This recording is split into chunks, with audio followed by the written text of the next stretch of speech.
l'étude MENEPSAN, qui est une étude doublement originale, puisqu'on s'attache à inclure des patients qui sont en rémission de vascularité en cas, et puis on revisite une vieille drogue qui est la prédnisone. Donc une étude qui est coportée par la PHP, puisque Xavier Puchal est responsable scientifique. Donc vous avez vu les recommandations de l'EULAR qui étaient publiées en fin de dernière année, auxquelles ont participé notamment Alfred Marr et Benjamin Terrier.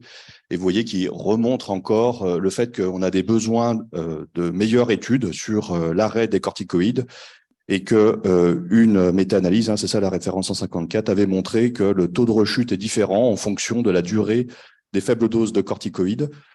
Lorsque vous n'arrêtez pas les corticoïdes, il y a un taux de réponse à 14%. Lorsque vous faites un arrêt des corticoïdes autour de 12 mois, vous êtes à 29%. Et quand vous arrêtez avant, vous êtes à 48%.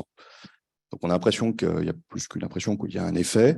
Et puis, je vous rappelle l'étude Corticolup, je sais bien qu'on est aujourd'hui au GFEV, mais qui montre que chez des patients lupiques qui reçoivent 5 mg de prénisone associé au plaquenil, quand vous arrêtez les corticoïdes après une randomisation en ouvert dans une étude monocentrique, eh bien, vous avez quasiment 25% de rechute versus pas beaucoup de rechute si vous maintenez la prénisone. Donc, il y a un effet. Il y a possiblement aussi une toxicité. Les rhumatologues nous apprennent que c'est pas forcément très bon pour les os.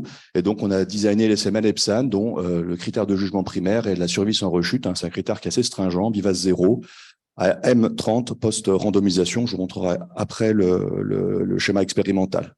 Donc, les critères d'inclusion, en fait, sont des critères classiques. C'est donc des vascularités en cas hors GPA, des patients adultes. Vous pouvez les mettre en rémission par rituximab ou endoxan.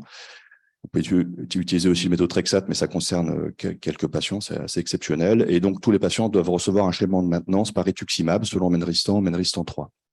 Et les patients, en fait, identifiés sont ceux qui sont en rémission sous 5 à 10 mg au screening, avec un schéma de décroissance qui est protocolisé.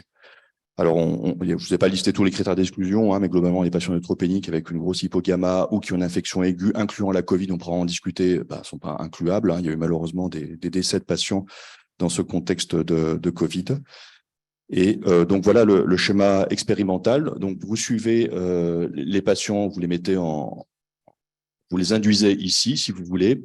Et donc, on les randomise à M12 avec une inclusion qui est possible à partir de M6 post-induction, voire même un petit peu avant.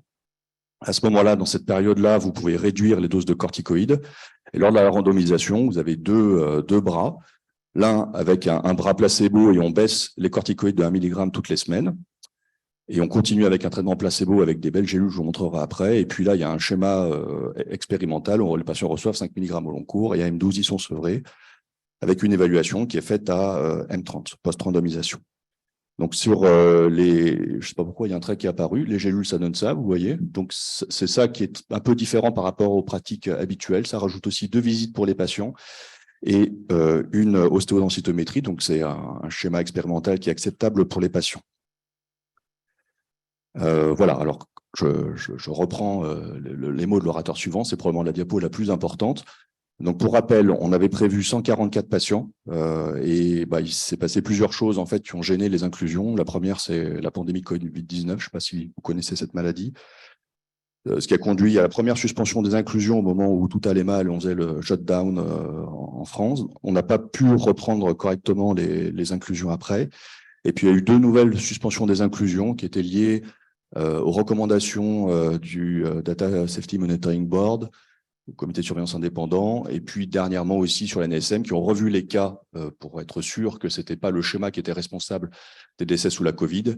Et donc, ça a été imputé à l'utilisation du rituximab. Malheureusement, vous savez que ça reste une molécule qui est préoccupante pour les patients, même si l'épidémiologie va mieux. Voilà. Donc, actuellement, il y a 53 patients inclus et randomisés ou randomisés. Donc, on est arrivé au tiers en fait de l'effectif. Le mois de mars ne laisse pas préjuger en fait les inclusions, la courbe, pardon. Il y a eu 2 inclusions et 4 randomisations, qui est quasiment un rythme standard qui nous permettrait d'atteindre les effectifs si on continuait comme ça. Donc, il faut continuer. Il y a un point majeur, en fait, c'est qu'il y a une reprise du screening pour nos centres. Moi, je l'ai fait par exemple sur Lyon et donc identifié en fait sur la période écoulée, notamment au moment où vous ne pouvez plus inclure les patients, plus de 15 patients. Et je remercie encore les collègues des Dorario qui sont connectés de l'inclusion et de la randomisation, surtout, qui a eu lieu vendredi dernier. Donc, pour les centres qui participent actuellement, il y en a 44 qui seront dans l'étude, mais seulement 20 qui sont actifs. Il faut faire des efforts pour reprendre ce screening et ça paye. Et l'expérience montre que ça paye.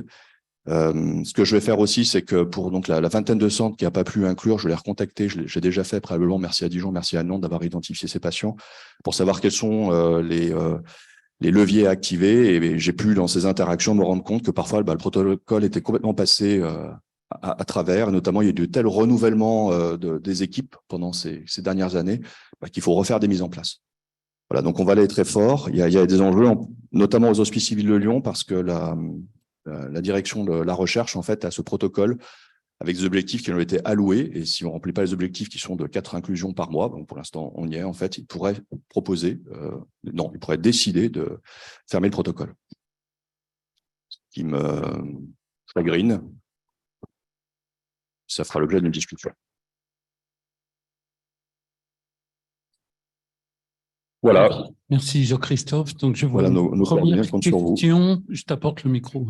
Maxime Sanson. Merci Jean-Christophe.